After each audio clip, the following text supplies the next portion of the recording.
Welcome to Spurs Focus, your go-to spot for daily Tottenham news, transfers, and match updates. Don't forget to support the channel by hitting that subscribe button now. Let's dive into today's top story.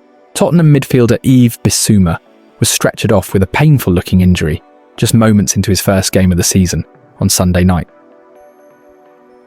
The 29-year-old missed the start to Spurs' season with a knee injury, but had got himself back into a position of fitness where he could be called up by Mali during this international break, joining up for their second World Cup qualifying game of the fortnight against Madagascar. Bissouma entered the fray at the Stade Modibo Keita in the 66th minute with the score 3-0 in what would eventually be a 4-1 victory for Mali. He intercepted a loose pass from a Madagascar corner only to be challenged by an opposition player as he tried to dribble away with the ball, which left him in a crumpled heap on the pitch. The Tottenham midfielder was clearly in a lot of pain and in distress, holding his left ankle and pounding the turf repeatedly with his other hand as the medical staff came on. Bissouma pulled his shirt up over his head as his teammates attempted to console him. He was unable to walk off the pitch on his own and required a stretcher to take him off. Bissouma's knee injury had scuppered the chances of a move away from N17 this summer. The former Brighton man's contract at the North London club is now approaching its final 9 months, and Spurs were looking to let him leave, with a transfer to Turkey and other Premier League sides mooted. However, nothing was forthcoming for the midfielder, who was left out of the UEFA Super Cup squad at the start of the season by his new head coach, Thomas Frank, due to repeated lateness and then his Champions League squad for the league phase of the competition. Last month, after the window closed, the Spurs boss said, "There are no hard feelings at all. Not before, not now, not at all. Train well and everyone has an opportunity. He's just started to run outside, so he is not part of the group. But everything I've seen when I've said hello to him, and every day with the players, he seems good." Now, Bissouma looks to have another injury to deal with. If it is an ankle injury, as it potentially appeared from the footage, then the Mali international has previous with such a problem, having missed a chunk of his first season at the club with a stress fracture in his left ankle in February 2023, which required surgery. Spurs returned to Premier League action after the international break with the visit of Unai Emery's Aston Villa to the Tottenham Hotspur Stadium. Villa finally got going before the break with a run of 4 straight victories, 2 coming in the Premier League and 2 in the Europa League. The Villains will come into the clash in N17 on Sunday, sitting 13th in the fledgling table, with Thomas Frank's side up in third with just 1 defeat under the new head coach in all competitions since the Premier League began. Due to the staggered nature now of international matches, the Spurs players will be returning to Hotspur Way on different days across the coming week, which can cause problems in terms of recovery and readiness. Although the Villa match being on Sunday does provide a bit more preparation time for all involved.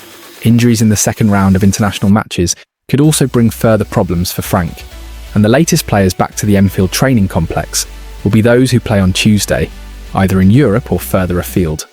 Richarlison could be involved in Brazil's friendly in Japan, which kicks off at 11:30 AM UK time on Tuesday, while later that night, João Palhinha could play for Portugal at home against Hungary, as could Pedro Porro for Spain at home against Bulgaria, and Jed Spence for England in Latvia. Destiny Udogie and Guglielmo Vicario take on Mana Solomon's Israel that night in Italy, while the latest returnee to Hotspur Way could well be Pape Matar Sarr, who faces a Senegal home World Cup qualifier against Mauritania on Tuesday night. Rodrigo Bentancur is one of the few players to be given a fortnight off from international duty, after Marcelo Bielsa named a young Uruguay squad for 2 friendlies in Asia in order to look at some new faces, which means the experienced midfielder will be one of Frank's fresher players. The Dane has another run of games after the Villa clash to take into account, with Spurs heading to Monaco for their next Champions League game on Wednesday next week, before returning to face Everton away at their new stadium the following Sunday. The Spurs head coach must juggle his side to decide who plays in which game. Here's the Tottenham team we reckon Frank will select to face Villa. 4-3-3 Vicario, Porro, Romero, Van de Ven, Udogie, Bentancur, Palhinha, Xavi. Kudus, Richarlison, Odobert. Jed Spence's penitentiary is open for business again. From locking up Premier League wingers to trolling teammates, nobody is safe. Even Jed Spence's Tottenham teammates cannot escape his penitentiary. So what hope do his opponents have? The 25-year-old has enjoyed a strong start to the season under new head coach Thomas Frank, after turning his Spurs career around under Ange Postecoglou last year, when it seemed like his Premier League dreams might take longer to get going than he expected after struggles in his first couple of years at the North London club. Spence roared back though and worked his way into the Tottenham starting lineup, mostly providing another option on the left rather than his natural right-back role, and his form not only earned him his England debut last month, but on Thursday night he made his first start for Thomas Tuchel. England kept a clean sheet as they swept aside Wales with 3 goals in the opening 19 minutes, and that allowed Spence to add a very familiar name to the list of wingers he has in his penitentiary.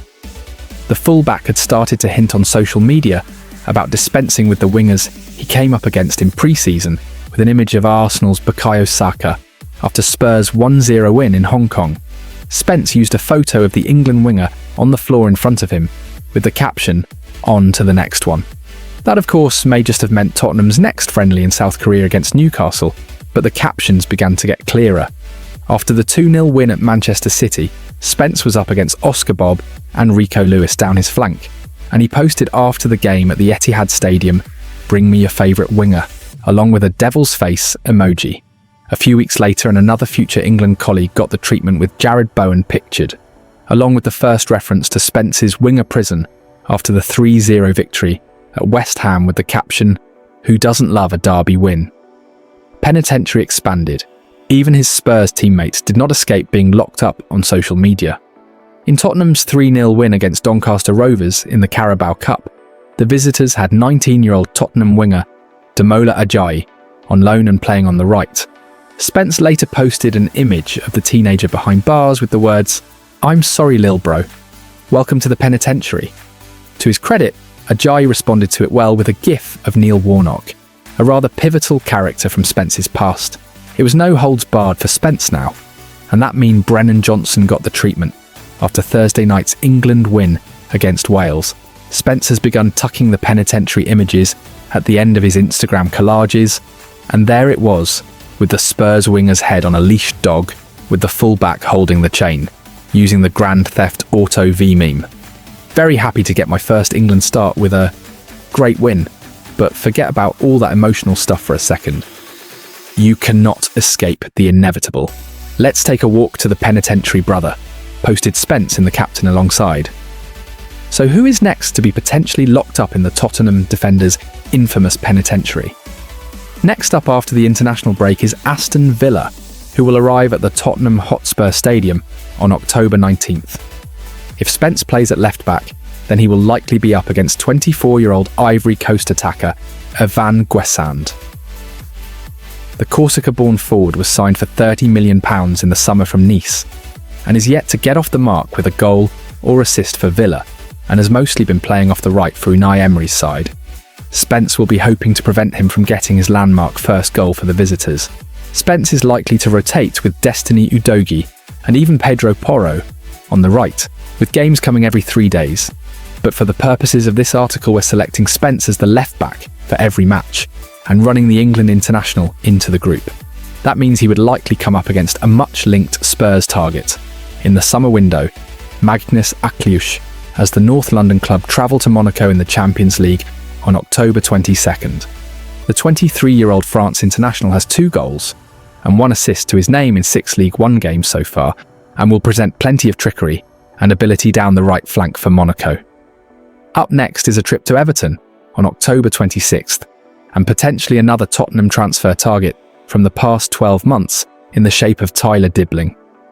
The 19-year-old has played on the right in the past couple of games for Everton, although David Moyes had been using Iliman Ndiaye a fair amount in the role, and the Senegal international has 3 goals and an assist from his 7 Premier League games so far, so could get the nod against the Lilywhites. October 29th brings the Carabao Cup 4th round trip to Newcastle, where Sweden international Anthony Elanga has mostly been the right winger of choice, but has failed to provide a goal or assist yet in the Premier League since his move from Nottingham Forest. Jacob Murphy has also been turning out on the right for Eddie Howe, so Spence could come up against either if he starts at St James Park. To complete the run of the next 5 matches is a home derby on November 1st against Chelsea, when Spence, if he is at left-back, will likely have to deal with Neto and his array of talents. November brings plenty more challenges with games against Manchester United, Arsenal and PSG among the bunch. That means Spence will have plenty of opportunities to add more names to his penitentiary, and Thomas Frank will be hoping he does, because the more wingers who get locked up behind those social media bars, it can only mean good things for Tottenham. Thomas Frank's Tottenham are flying high, but can they keep it up? From Xavi Simons' struggles to the search for a killer number 9, here's what Spurs must fix to stay in the race. It's been a bright start to life at Tottenham for Thomas Frank. The former Brentford boss has introduced a welcome blend of consistency and tactical flexibility aspects that were sorely lacking under Ange Postecoglou last season. 6 wins, 4 draws, and just 1 defeat from their opening 11 games represent a solid return, highlighted by a superb 2-0 win away at Manchester City in August. But after an early surge, Spurs' momentum has eased somewhat. With 3 draws in their last 5 matches, clean sheets have also dried up. Having conceded just once in their opening 4 Premier League matches, Frank's team have leaked 4 goals in their last 3 outings, and 6 in their last 5 in all competitions. Things, however, are generally looking up for Tottenham, but a challenging run of fixtures lies ahead, with home clashes against Chelsea and Manchester United, and tricky away trips to Monaco, Everton and Newcastle. Frank will need to have everything finely tuned if his side are to navigate this spell successfully. With that in mind, here are 4 key priorities for the Dane as he prepares for the remainder of the campaign. It felt like something of a coup when Tottenham pinched Xavi Simons from under Chelsea's noses in the summer. But while the Dutchman's arrival generated huge excitement, his start in North London has been more steady than spectacular. He hasn't been poor by any means, but nor has he yet justified his £52 million price tag. Part of the issue is that Frank still hasn't figured out where Simons fits best. The 22-year-old, who's notched just 1 goal contribution, an assist against West Ham, in 7 games so far, has been used across multiple roles, as a number. 10, a left winger, and a number. 8, but has struggled to find rhythm or consistency in any of them. Simons is not a like-for-like replacement for James Maddison, the creative heartbeat he has effectively filled in for following the Englishman's ACL injury. Where Maddison thrives on invention and flair, Simons is more of a passing midfielder, one who keeps play moving and knits attacks together rather than producing moments of magic on his own. That's not a flaw, but it does mean he needs the right system and supporting cast to shine, or Frank. The dilemma is clear. Identify Simons' best position and build the structure around him to unlock his potential.